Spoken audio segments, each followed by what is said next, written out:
Okay, so we're starting off with something a bit different.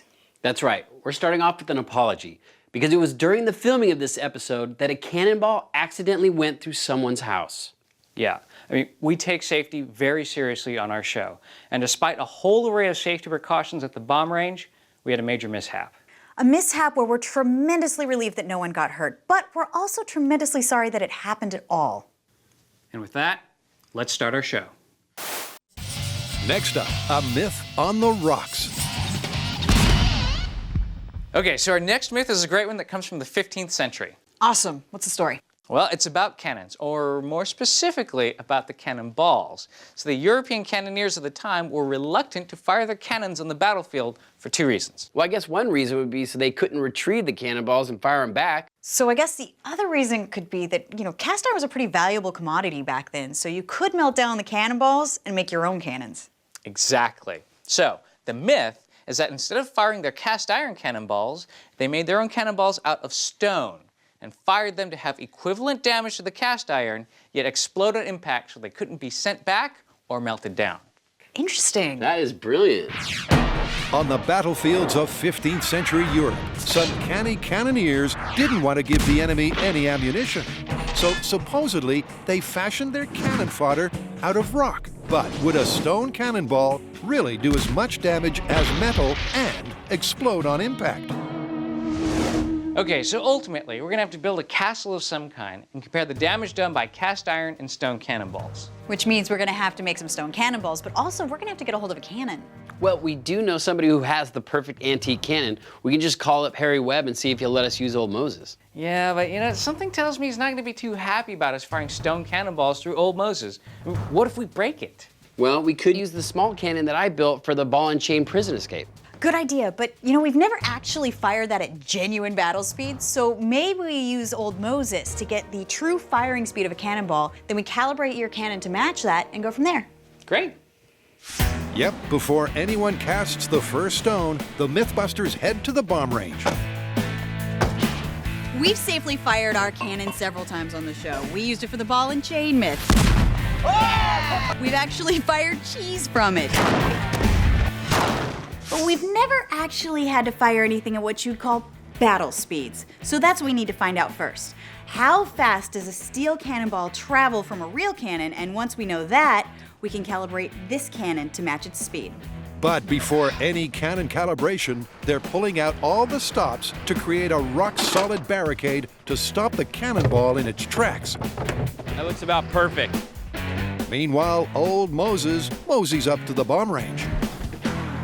Wow. Old Moses and the Mythbusters go way back. In fact, you might say it's the cannon of choice when it comes to myth busting. Making it the perfect cannon fodder to set the metal ball touchstone. You normally use 6 horses for this. I know it may seem like we're going through a lot of trouble with all the calibrations and the matching the speed and everything. I mean, why don't we just use this perfectly awesome cannon to fire our stones out of? Right on target. Well, the thing is, the stones could actually score the inside of this barrel, damaging it. And that is something we don't want to do.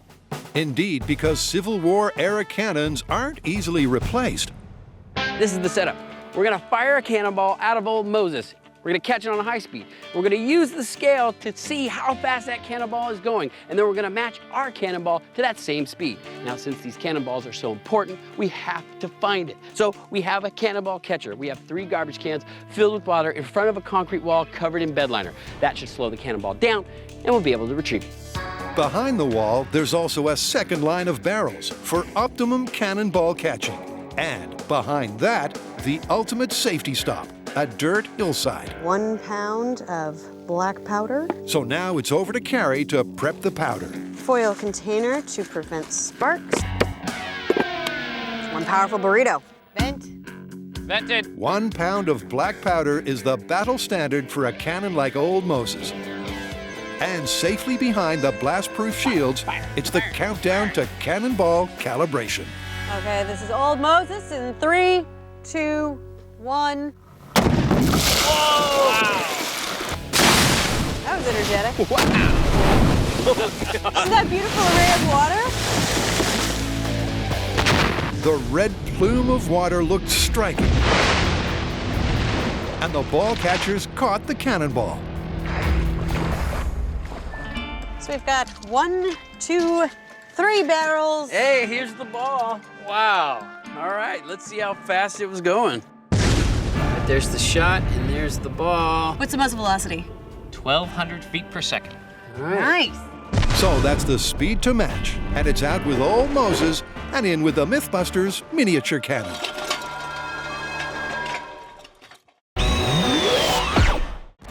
Between a rock and a hard place, supposedly some 15th century cannons fired rocks instead of iron. Because not only did they do the same damage, they also broke up on impact.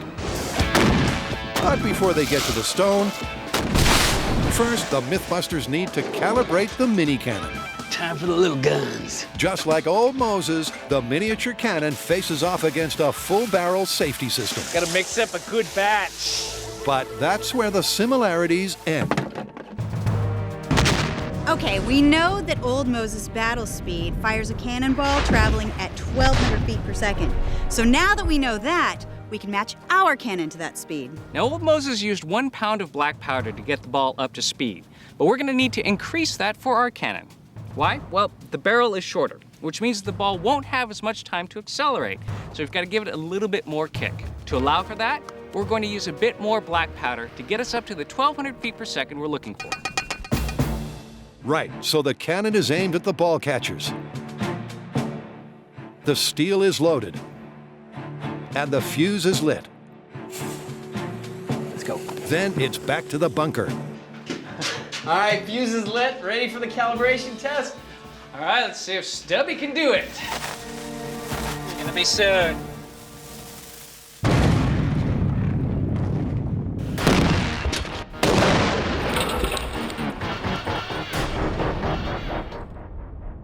So that was the misfire that somehow sent our cannonball up and over the huge safety berm and into somebody's house. Yeah, and when we realized that had happened, we called off the experiment immediately to help out any way we could. And first, that meant looking after the people whose property had been damaged.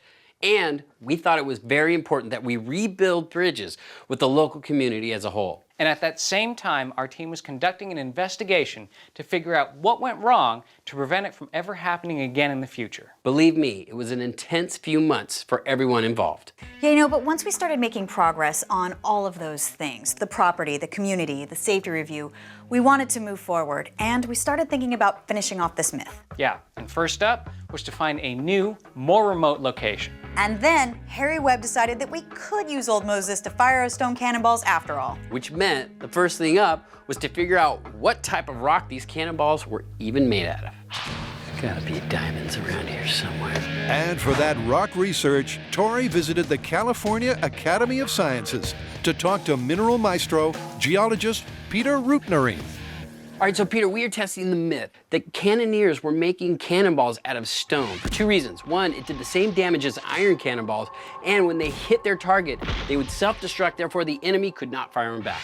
Do you think there's any validity in that? Well, there could be. I think it would depend on exactly what kind of rock the cannonball was made out of and how hard and how heavy that rock was. What would have been the 3 best types of stones that they could have used? Well, I think sandstone would have been a common material. It was used for a lot of construction in various parts of Europe. It's very soft. It would be easy to work. I don't know how well a sandstone cannonball would survive being shot out of a cannon. They also would probably have used a lot of limestone. It's very hard, but also common and easy to work, and there would have been a lot of experience working this kind of sedimentary rock. Granite, on the other hand, is an igneous rock. It's not as common, but it's highly prized because of its strength. It's very dense. Would probably do a lot of damage. Well, I guess we won't know until we make our own cannonballs and see how well they do. Cool? All right, now I have one question for you. Yeah. How much kryptonite do you have? That's a secret. Sandstone, limestone, and granite are the candidates. But will any have the combination of hardness and composition to be as effective as metal and break up on impact? Well, with each Mythbuster working on a different rock, it's time for all 3 to put their boulders to the grindstone. Grant decides to carve his sandstone cannonball on the lathe, while Kari needs a more aggressive tool to make an impression on her limestone. Can I switch to sandstone, please? But Tory has turned in the power tools for a super-powered tool. Look at this thing. It's designed to polish concrete. Now that's what I'm talking about. Even though the igneous granite is the hardest rock on the block, the concrete grinder soon has it beat. I like to call this a piece ballon de brique. Well, I guess I should make another one. Tory's leading the way, and it's not long before both Kari and Grant have taken on the concrete polisher too. Yeah, I really like working in TV. I think it's the glamour, the clothes. Makes me feel really pretty.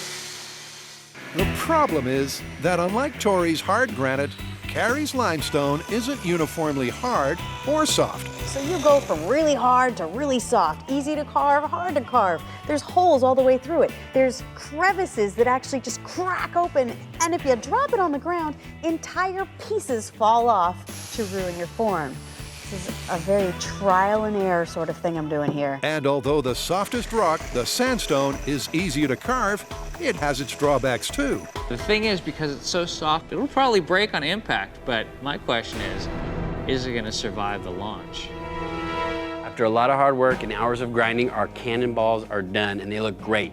We got a sandstone, we got a limestone, and we got a granite cannonball. Now all we need to do is load them into a real cannon, fire them at a castle wall, and see how they compare to an iron cannonball.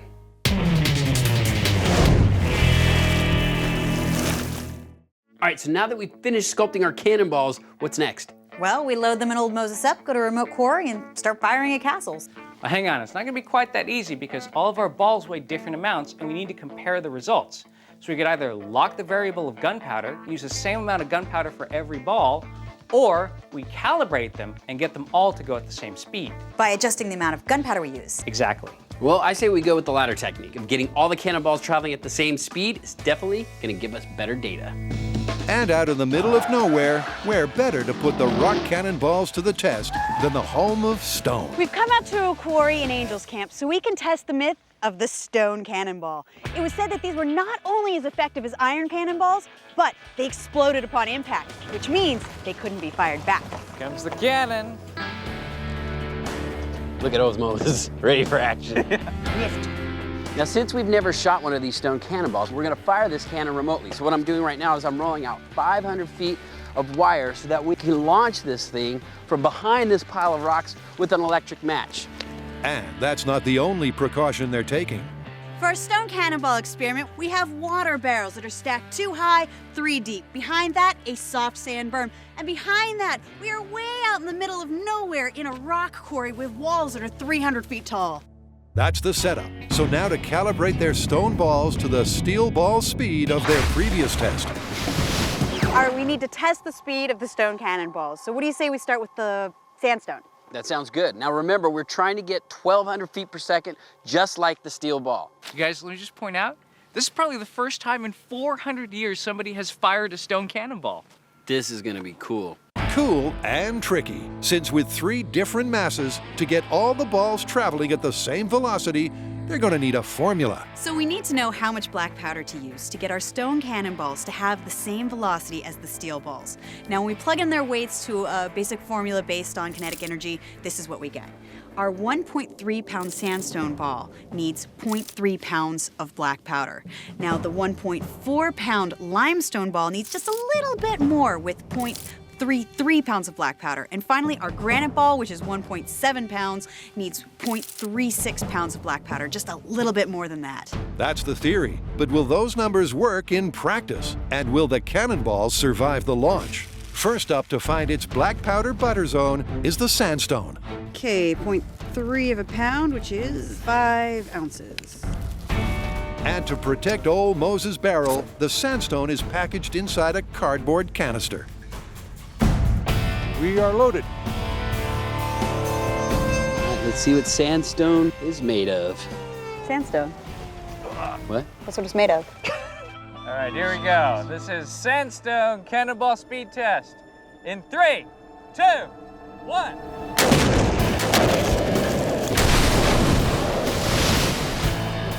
Love that echo in the canyon. Let's go see what it did. All right. Clearly, it rocked it. We got our sandstone cannonball to fire at approximately 1,200 feet per second. Now that's the butter zone to match our steel cannonball. Now we're moving on to limestone. According to the formula, it should take 1/3 of a pound to get the limestone flying. Hold it. All right, this is limestone speed test. In 3, 2, 1. And not only did that have enough oomph to knock the gauge over, it was also enough oomph to match the steel cannonball speed. So we managed to get our limestone cannonball to 1,200 feet per second. That means limestone is good to go for attack. The final rock to take aim is the hardest and heaviest stone cannonball, the granite, which means it needs the most black powder. Clear front. All right, here we go. This is Granite Cannonball speed test. In 3, 2, 1.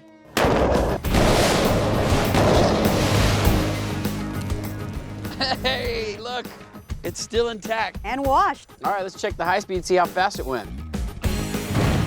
So we just fired the Granite Cannonball and we reached 1,159 feet per second.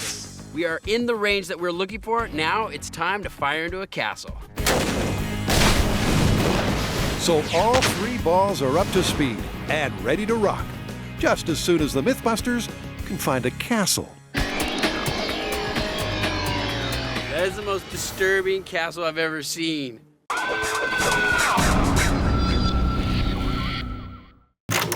Castles. They're big, old, and made of stone. And while you'll find plenty in Europe, in the States, they're pretty rare. So the Mythbusters are getting creatively medieval This is how they keep the savages out. and making their own. Now, I know this might seem like overkill, having 2 pallets of solid concrete bricks, each of the bricks weighing 80 pounds, but it's not an exaggeration. An actual rampart of a castle, which is the barrier, has been known to be 6 feet to 18 feet thick. And what we have here is an 8-foot thickness. So this is gonna give us a good representation of what that rampart of the castle would be. A great representation. And with the sturdy concrete ramparts in place, each Mythbuster has a different idea on what constitutes a castle. Lower the drawbridge! No, we will never surrender. Then we will attack! Don't worry, they're shooting rock cannonballs. I am not scared of those. And that's what's going on in my head. Well, the whole thing was we're supposed to be building castles. Apparently, Kari thought we were building floats. Well, ultimately, they're all going to face destruction. But that doesn't mean the Mythbusters have skimped on the decoration. I went for more of a fairy tale sort of castle. You know, we're in this kind of grim quarry. I wanted to give it a little color. I think my princess gives us a lot of color. So this is my castle. I decided to stay with the natural color of the brick. You know, I did a little aging. I got my drawbridge and I got my own cannon. So I can fight back. Here at Castle Crash Test, we don't fool around with the drawbridge or anything like that. We barely even have any windows. This thing is monolithic. It's impervious to attack. That's 3 castles to face off against 3 stone cannonballs. But how will they know if the rock balls are as effective as a steel ball? Well, with an old Moses comparison for starters. All right, here we go. This is control test. Steel cannonball with 1 pound of black powder in 3, 2, 1. Oh! There's no doubt that the metal cannonball jolted the concrete as it penetrated 2 layers and shattered 4 bricks. That is one effective cannonball. Okay, let's see. There's the ball. There it is. All right, let's see how the stone cannonballs do. Let's see why these cannons. Now that they've seen what steel can do, it's time to test this myth. Will the rocks match the metal and break up on impact?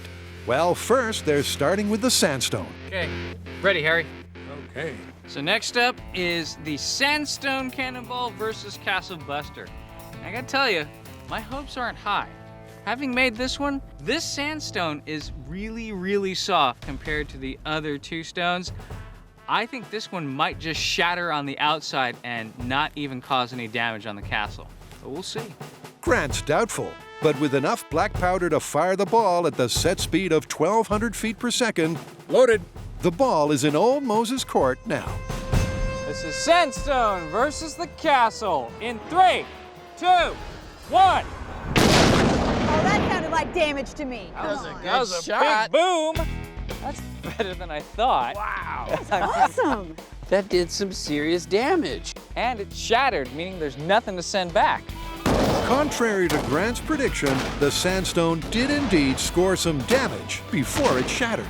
But even though it penetrated one layer and damaged 2 bricks, the softer sandstone ball couldn't match the damage of the metal ball. So next, it's Limestone versus Kari's dream castle. That is probably the most adorable castle I've ever seen. Next up, we're gonna use the limestone ball against Kari's castle. Now, looking at this ball, it's probably gonna do really well on damage, and it's so poor, it's got all these pockets. I think it's gonna shatter. I think this thing's gonna be great. Good luck. In 3, 2, 1. That sounded like a really good damage test to me. It certainly was, because the limestone was hard enough to destroy 3 bricks, closer to the damage the steel ball caused. And more importantly, it disintegrated on impact. Look at that! Oh my that works great! The limestone is incredible! Shattering.